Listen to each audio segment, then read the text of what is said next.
Hello and welcome back to the Ultra HD Gamer, and I'm running a bit of a benchmark on this MSI Z170 board with a 7790 1 gig card and a Pentium G4400 and 4 gigs of DDR4 memory and a Thermaltake 600 watt power supply with a 1 terabyte 5400 RPM WD drive. And the benchmark that I'm running is Unigine Heaven at I think it's 1280 by 1024 because that's the monitor resolution. As you can see, there's a nice little stock cooler providing barely enough cooling for the CPU. Well, actually probably more than enough because the G4400 is not exactly the most power hungry CPU in the world. And yeah, it's just a big mess with mustard cables. So yeah, that's kind of the reason I stuck that power supply in this system. And you might be asking, why is a Z170 board paired with a G4400? And that's because I kind of messed up in a computer build quite some time ago. I accidentally took off a capacitor, or I think one of those SMD capacitors, those tiny ones that are extremely hard to solder back on. So I didn't want to put my 7700K in that, and I just bought another Z270 board because that's going to be more compatible. Well, it will be compatible out of the box with the 7700K, whereas I probably would have had to buy some sort of Celeron or Pentium that was from the Skylake architecture, not the KB Lake, to update the BIOS if it didn't already have the update. I mean, everything went out well because I have my main computer with the 7700K, which is already showing its age, and I might do a bit of an upgrade. And I found out that this motherboard actually works, because it's just a capacitor. It may have like reduced overclocking performance or some instabilities with a PCI slot, because that's around where I took off the capacitor. So I might not really play around with that much overclocking with anything too good, like any actually good memory. It's kind of the reason I have, oops, sorry for the shaky camera. That's kind of the reason why I have 2133 MHz 4 gig stick in there that cost me $20 2 years ago, back when memory was expensive. Now you can get for $20 an 8 gig stick of DDR4 pretty easily.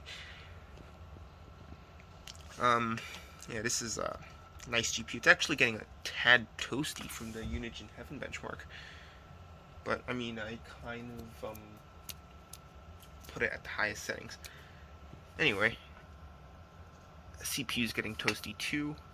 It has no overclocking, and I don't think the G4400 is unable to overclock. So yeah, that does not have any overclock on it. I might in the future, when like KB Lake or Skylake CPUs get really cheap, I may buy an i3 that's overclockable, an i3 like I don't really remember the model number, or maybe even an i5 if those are cheap too, because with Ryzen 5th gen, these CPUs are about to go way down, and I mean like really down, because they're kind of starting to become a little bit obsolete for modern games. Now, I'm not saying they're completely obsolete, but like in the future, like in a year or two from now, they're not going to be able to run the newest game at high settings and at 4K, because there's simply not going to be enough cores. And since like developers are now using more cores because Ryzen gave them a ton of cores, and now Intel is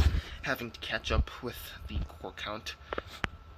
But since there is an increase in cores with computers, and since this is only a dual core, or it can only have up to 4 cores and 8 threads maximum, that's going to hold it back in the near future. Because like I was trying to explain, which I'm kind of butchering right now, because yeah, game developers are utilizing more cores, and Intel kind of like stagnated for like 6 or so years, while AMD was kind of making meme bulldozer CPUs and all that crap, and APUs that were really more low-end crap and really didn't even compete with an Intel Core i5 because Intel cores were just so much better. And back then, game developers, well, they could have utilized the cores, but they didn't because Intel had like very little cores, up to 4 cores and 8 threads on higher end consumer like CPUs that were in like modern gaming computers. Well, not modern, but gaming computers of the time, including mine. And this Dell XPS 8300 I have sitting over here, which is in a big wiry mess, which is kind of nice. And maybe there were six cores and 12 threads, or even 8 cores, and well, I don't think there was 16 threads, maybe just 8 threads, in like extreme like $1,000 processors with all of those enthusiast level things you get with enthusiast level CPUs. And you also had Xeons, but those weren't really accessible to the average gamer, and those were, well, more for productivity work, like video editing, 4K video editing at the time, or even 1080p, or other more intensive tasks. And then there's also AMD with the 8-core FX 8350, I think, and 90, just the whole FX series of 8-core CPUs that were kind of memes. Well, they were total memes at the time. They were very hot. They had pretty bad performance because they used, I think, an AMD, like, they're based off a server CPU, I think, server architecture from, like, one of the past generations. So, like, they could have a lot more cores at a high clock, but each core wasn't as powerful, because typically in a server CPU, you don't really need very, very powerful cores. You just need a lot of them, because servers are going to be handling a lot of tasks at the same time. Especially if you're running a website, you'd want many cores on your CPU and threads, because there might be like 20 or 30 people going onto your site at the same time, or more actually. Then you might split it up into different servers and all of that. But you'd want many, many cores, because that could handle more processes and people going on to the website, or other things like processing, I guess, I don't know, like processing stuff. It's not coming to my head right now. And in the consumer world, especially in like 2012, you don't really need like low performing cores, but a lot of them you needed more high performing cores, and you didn't really need as much high performing cores back then. Now, I'm just starting to ramble. 8 minutes of rambling. Okay, let me get to the benchmark. So here's the benchmark, and it is running at 64 FPS right now, which is pretty nice. It was at like 30 Hz. It's going up and down. It's going to 25 to 60 FPS at some points, and right now it's at 55. Okay, it just hit 60. But yeah, it's all over the place. So that means I might need to repaste the 7790, as I got it from eBay a few months ago for about $30, and I didn't really have time to test it. So I might, in the near future, maybe during Thanksgiving break, I might take apart the graphics card and repaste it and all that jazz, and see if I get any sort of performance increase, because I'd probably have better thermals. Let me see how hot the GPU is. I mean, it's not that hot, if I'm being honest, but why not repaste it? You gain a little bit of performance. So, yeah, I'm back at the benchmarking part. I have 8 times anti-aliasing on, and I think I have tessellation on, I'm not sure. And I also have high settings at DirectX 11 on this benchmark. So yeah, it's running decently. I mean, it's certainly better than my R7 250, as the 7790 is going to be a lot better. It's just more powerful overall, and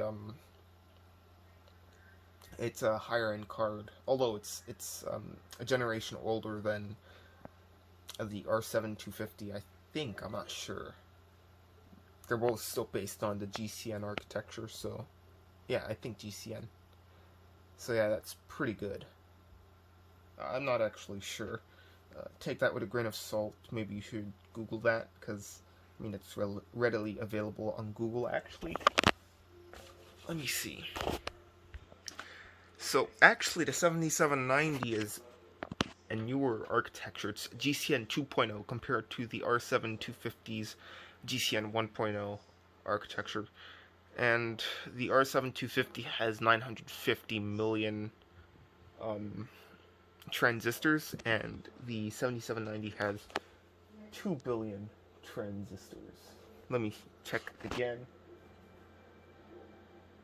Give me a second. Yeah, it's 2080 million, so I mean 2 billion and 80 million transistors on the 7790, so that's going to be a lot better, even though it has the same amount of VRAM. The processing power is going to be, of course, a whole lot better with double the transistors and a newer architecture on the 7790. Although that seems about right. The 7790 was a mid-range, while the R7 250 was like an entry level. So the R7 250 is like the GT 1030 of today. Actually, it's something like that. Well, the 7790 was like the 1050 Ti. Why is it? Oh, let me show you why it's making a noise. So, ow, the wire is hitting on the fan, and I'm being a complete idiot with extremely bad cable management. Oh well, I'm gonna take out this card once I'm done with the benchmark, and hope it doesn't go back, which it will, probably. I don't want to destroy the cable and fry something. That'd be very bad. Got it? Not really. That's rather unfortunate. Okay, almost got it. Yeah, I got it. That's awesome. Ish, if I got it. Yeah, I think it's gonna hit again. I'll just wait. But yeah, it's getting a little toasty now, overall. Very toasty, actually. I can smell it getting heated up, which is a meh sign.